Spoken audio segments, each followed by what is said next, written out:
seems that your journey has ended. Very sorry about that. It was always going to end this way, of course. If it weren't by me, it would have just been by some other, terrible thing. Just, you could not imagine how terrible it would be. Just, I get scared thinking about it. Glad it's not me. It reminds me of a time I was speaking to my good friend Orville. We were sitting on a park bench watching the pigeons. I was on the left, he was on the... Oh, wait, was I on the right or left? Anyways, it doesn't matter. We were sitting on there watching the pigeons. And I said to Orville, "Friend, those birds are frozen." And he kind of looked at me like I'd lost my mind. But I reminded him that it was winter, and often birds will sit in a tree until they freeze.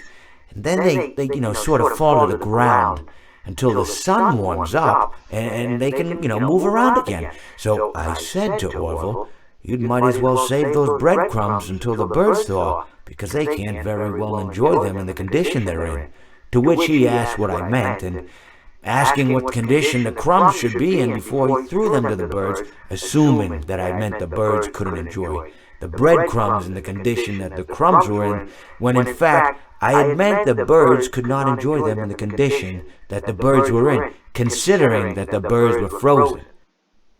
So he took a moment and then threw his last handful onto the ground. I said to him, "Orville, why did you throw the breadcrumbs to the birds when I just told you they're frozen?" To which he responded, "The breadcrumbs are not frozen." Again, misunderstanding my words. I didn't mean to say that the breadcrumbs were frozen when I said I told you they're frozen. I'd been referring to the birds.